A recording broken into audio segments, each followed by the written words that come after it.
muitos brasileiros, a língua inglesa é simplesmente um monstro de 7 cabeças muito difícil de ser enfrentado. Apesar disso, todos nós reconhecemos que saber inglês e, acima de tudo, saber se comunicar, se expressar, ler e interagir em inglês é extremamente fundamental nos dias de hoje, principalmente para você crescer e criar uma carreira profissional. Como todo brasileiro e pobre, eu também tive a oportunidade, ou talvez a maldição, ou nem sei o que, de tentar aprender inglês quando eu estava na escola, ou seja, passar 9 anos da minha vida estudando o verbo to be. Curiosamente, isso não foi nem um pouco efetivo, não é à toa que eu comecei a tentar fazer alguns cursinhos de inglês, mas o momento em que eu realmente aprendi inglês de verdade, o momento em que eu realmente pude dizer que eu estava aprendendo a língua, que eu estava falando a língua e, acima de tudo, que eu conseguia me comunicar na língua, foi quando eu decidi estudar inglês sozinho e por minha conta. E se já é extremamente louco dizer que você quer aprender inglês, que você quer enfrentar esse monstro, é ainda mais louco dizer que você quer fazer isso sozinho. Então é pensando nisso, pensando em todas as experiências que eu já tive e todas as frustrações que eu também tive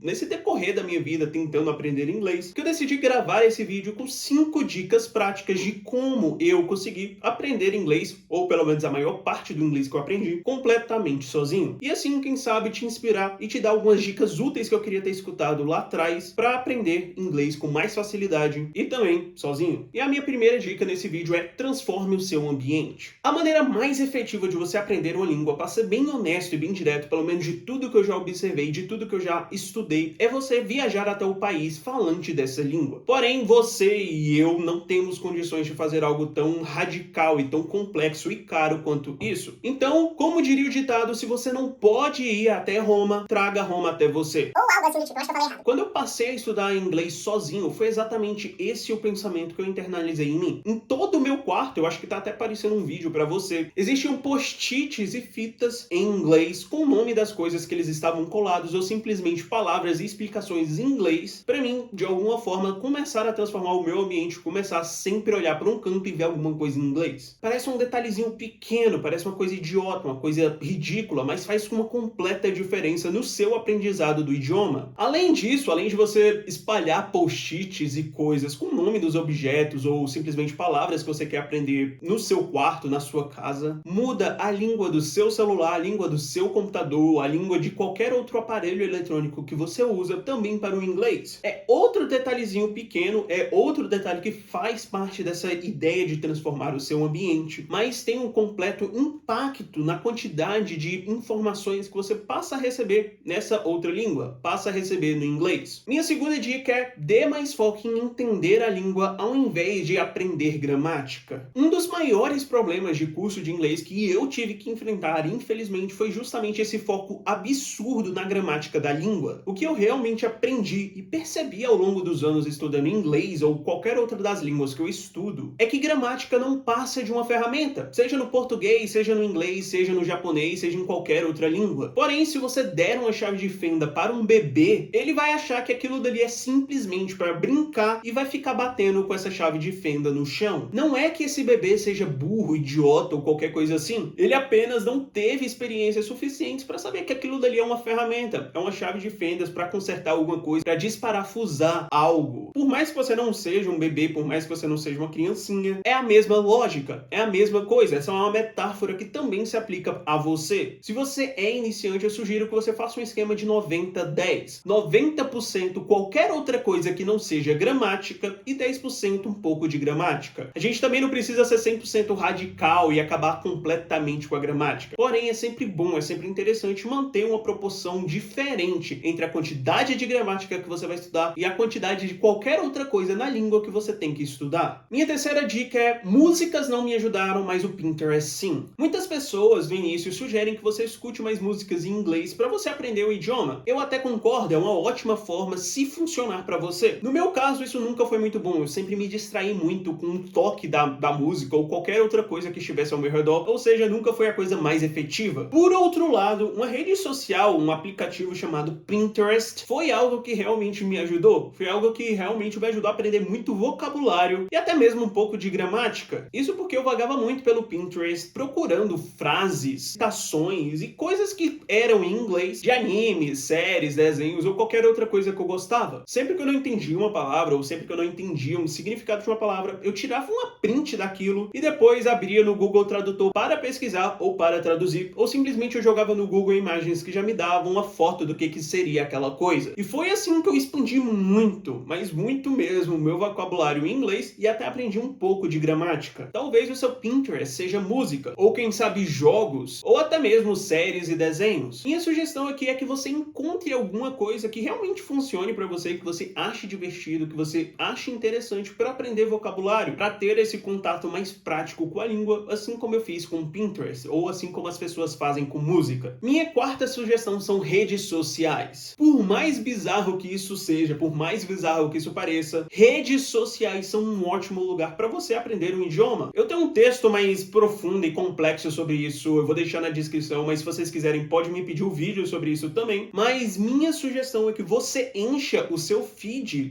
do Twitter, seu feed do YouTube, seu feed de qualquer uma das redes sociais com coisas em inglês. Ou seja, passa a seguir e consumir mais conteúdo nessas redes sociais de pessoas falantes da língua inglesa. Tudo isso porque o inglês que nós aprendemos em curso, o inglês que nós aprendemos em livros didáticos, é completamente diferente do inglês que nós aprendemos na realidade. E, assim como eu falei no início desse vídeo e constatei que nem eu nem você podemos ir para um país de língua inglesa, nosso objetivo é trazer o país até nós. Ou seja, use a sua procrastinação diária que eu sei que você faz nas redes sociais justamente para consumir conteúdos e aprender mais um pouco de inglês. O quinto ponto que vai te ajudar bastante no quesito de pronúncia é treinar os movimentos de boca. Isso foi algo que eu descobri mais recentemente e que tá me ajudando bastante no quesito de pronúncia, de falar as palavras um pouco mais corretas, com um pouco mais de facilidade quando eu estou falando naturalmente em inglês. Basicamente, um dos motivos para termos dificuldades para falar outro idioma, principalmente inglês, é a questão dos movimentos da boca. Nós estamos tentando falar inglês, porém utilizando os movimentos de boca do português. E isso é um problema, isso nos causa uma espécie de estresse, isso atrapalha o nosso desenvolvimento, a nossa fala quando nós estamos falando inglês. E para resolver isso, como qualquer outra coisa em nossas vidas, basta treinar. E eu vi isso em um vídeo de um gringo, onde ele basicamente sugere o seguinte exercício: todos os dias, por 5 minutos, você vai sentar, pegar um livro, um texto em inglês e vai ler em voz alta, fazendo movimentos de boca de forma bem exagerada. Por exemplo, eu peguei esse livro aqui que eu tenho em inglês do Percy Jackson, não sei se vocês conhecem, então eu vou abrir ele aqui, uma página, na primeira página aqui, e eu vou começar a ler essa coisa aqui, fazendo esses movimentos em inglês bem exagerados. Look!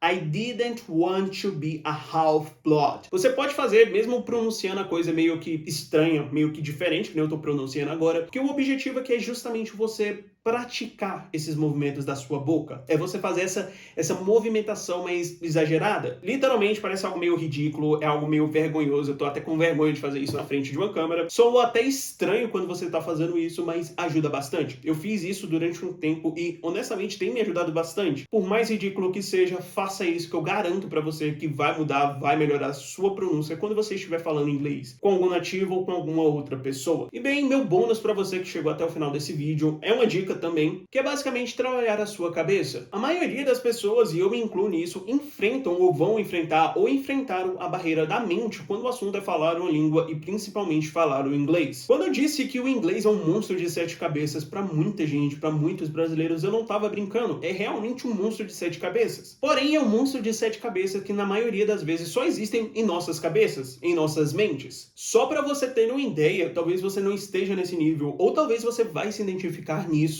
mas tem muita gente que tem um nível intermediário em inglês, poderia conversar com certa tranquilidade com um nativo, porém elas ficam extremamente inseguras de conversar, de falar, porque tem medo de errar, tem medo de ser julgadas, ou qualquer coisa que caminhe nesse sentido. Elas estão muito preocupadas com como a outra pessoa, como a pessoa que está escutando elas falar, vão julgar elas, vão julgar cada uma das palavras que elas pronunciarem erradas. E assim elas acabam caindo numa espécie de ciclo onde tudo que elas começam a falar precisa ser pensado 10 vezes, o que acaba tornando toda a comunicação extremamente lenta. Fora a quantidade de erros que simplesmente parece aumentar. Por isso, durante todo o seu processo de aprendizado do inglês ou de qualquer outra língua que você esteja aprendendo, lembre-se que é a sua segunda língua, ou a sua terceira língua, ou seja lá qual for o número. É você quem está fazendo um favor para si mesmo por aprendê-la e um favor para os outros também por aprendê-la. Além disso, nem mesmo um nativo consegue falar 100% da língua corretamente. Eu mesmo mesmo nesse vídeo devo ter cometido alguns erros de português, concordância ou qualquer coisa assim. Na verdade, até mesmo no quesito de pronúncia, eu como falante da língua portuguesa tenho algumas dificuldades para falar palavras. E isso também é algo que acontece com quem fala inglês, acontece com quem fala alemão, acontece com quem fala japonês. É algo natural, a gente não consegue ser 100% perfeito em tudo. Então, o mesmo se aplica a você com o inglês. Lembre-se desse fato, lembre-se disso. E tenha mais fé em si mesmo, acredite mais em si mesmo. Essa confiança, essa fé, esse acreditar em você mesmo muda tudo quando você está aprendendo uma língua e quando você está tentando se comunicar usando uma língua. Bem, eu espero que essas dicas tenham te ajudado. Se você achou que algumas delas te agregou em algo, deixa o seu like, deixa o seu feedback. Eu honestamente queria ter escutado algumas delas no meu início, quando eu estava lá atrás aprendendo inglês. Honestamente, isso teria mudado muita coisa e acelerado muita coisa. E é isso. Lembre-se que é possível você também aprender inglês. Obrigado por chegar até aqui e valeu!